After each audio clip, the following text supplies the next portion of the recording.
We are starting with the audio test on iPhone 16. This is the selfie camera in 4K 30 FPS.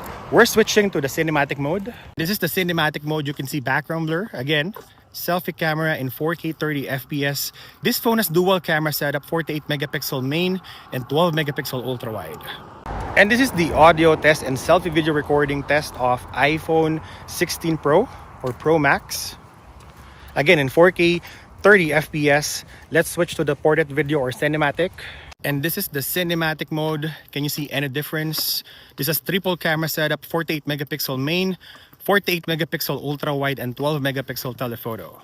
So I think that's it for the audio test and selfie video recording. Now let's check some portrait shots.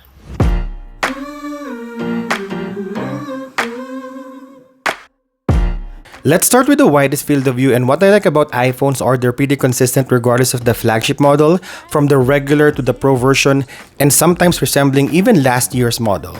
Pick up the pieces when everything breaks with every day. I'm getting older, I feel. The first shot outdoors is better exposed on iPhone 16 Pro, but for the next few images, they look identical. In terms of details, the 12 megapixel sensor versus 48 megapixel, at least for the portrait mode, I don't see much of a difference on a side-by-side test.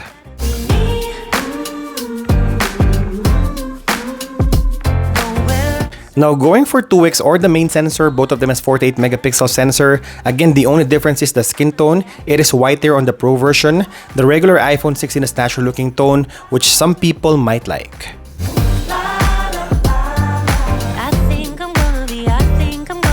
But in terms of edge detection, I think iPhone 16 from the regular to the Pro version nailed it. If you want a smartphone that is really good for portrait photography and doesn't beautify the face that much, then either of these two phones will do.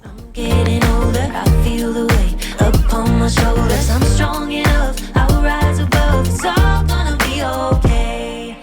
And obviously the biggest difference between these two phones is the zoom portrait shot. You got a nice 75 to 85 millimeter shot on iPhone 16 Pro and Pro Max.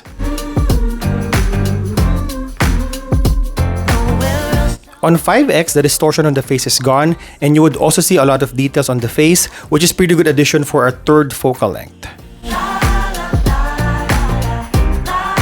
And lastly, looking at the selfie portrait, again the face is brighter on the Pro version, and there's a little bit more details too, although they have the same sensor. I should say more of software manipulation. I know I gotta be me. There's nowhere else I think iPhone 16 Pro is just a tad brighter and a little bit beautified than the competition. I think I'm gonna be. This is the ultra-wide lens, ultra-wide sensor on iPhone 16. I think this is the biggest difference on both phones. It only has 12 megapixel on iPhone 16, but let's check if you can spot the difference. And this is iPhone 16 Pro using the ultra-wide lens in 4K 30 FPS. This is a 48 megapixel sensor, the biggest difference between the regular iPhone 16 and the Pro version. But in real world tests, can you spot the difference? On the image quality, I would probably describe the color profile of the new iPhones. They're pretty similar from 1X and 2X. I've been using these phones on some of our holiday gatherings, and people are reacting how bland and basic the colors are on any of the iPhone 16 models. Sometimes people are even reacting that they look uninspired. I feel like it's just the way it is. Apple wants to show the real colors and natural tones. Again, this is a personal preference. This closely resembles what you would see on a regular camera with less than 1-inch sensor. With plethora of image editing tools, you can easily bump up the colors and brightness of the images.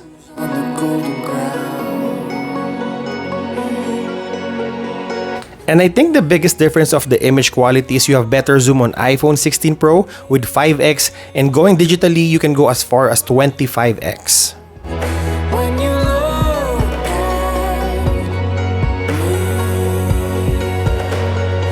One of the biggest upgrades on the video department is the slow motion. We now have a proper 4K 120 FPS on iPhone 16 Pro. iPhone 16 only has HD. This is the video quality test and stabilization test of iPhone 16 and iPhone 16 Pro. Again, in 4K 30 FPS. You can see the color of the sky. I think they're almost the same. in terms of the quality. Again, 12 megapixel versus 48 megapixel. Can you see the difference in the resolution? Let's check the details here.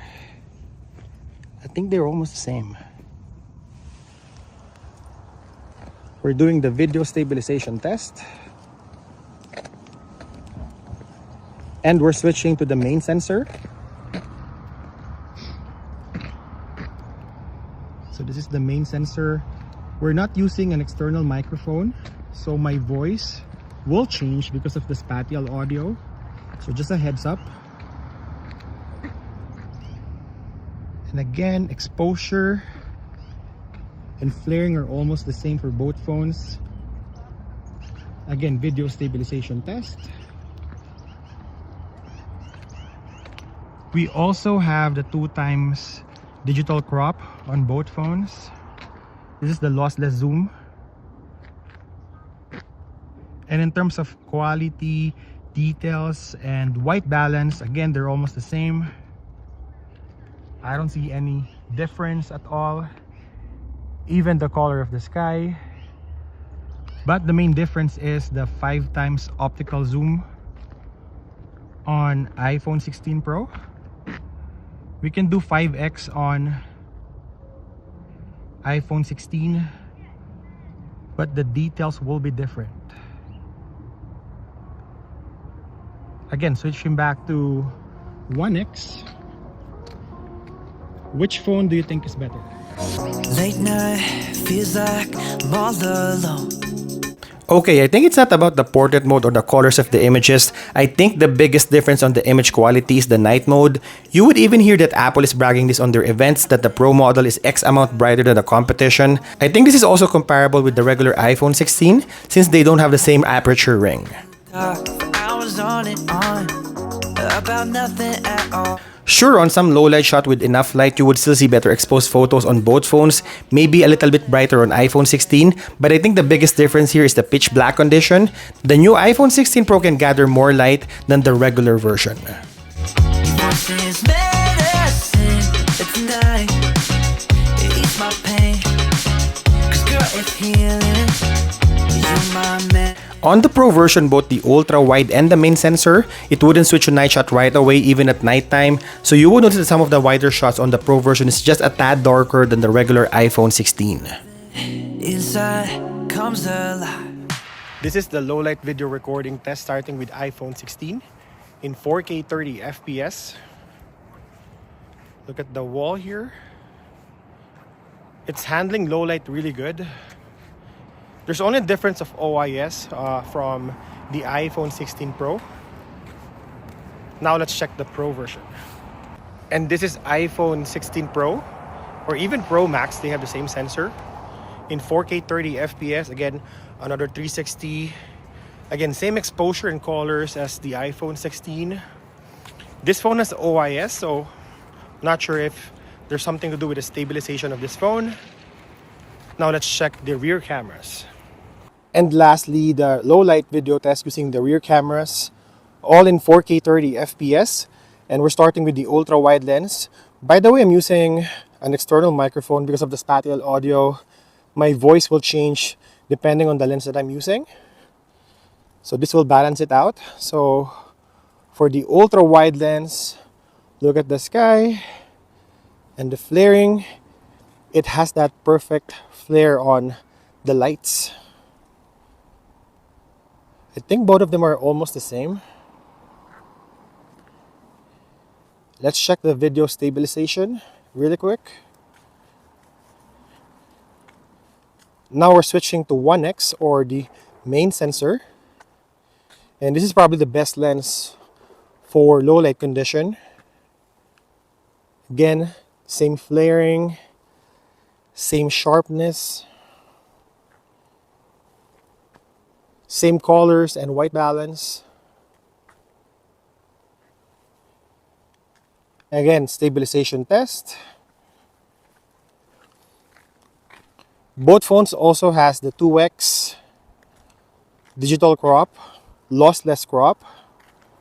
It uses the main sensor's sensor. Again, I got another stabilization test. And then we're switching to 5x on iPhone 16 and the optical zoom 5x on iPhone 16 Pro.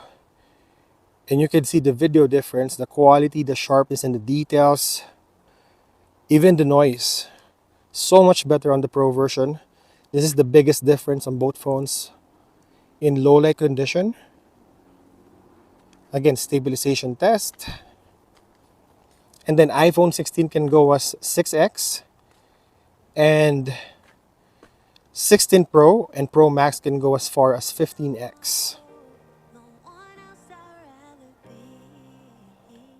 If you get the answers you need and you enjoy this video, don't forget to hit that like and subscribe button. What have we learned? I think most of the shots from the portrait mode, image quality test, daylight video from the selfie and rear cameras, iPhone 16 is as good as the Pro version. But obviously, if you need a proper 4K slow motion, slightly detailed ultra-wide lens, and of course the zoom capability of the 5x optical zoom and can go as far as 25x, then you should go with iPhone 16 Pro.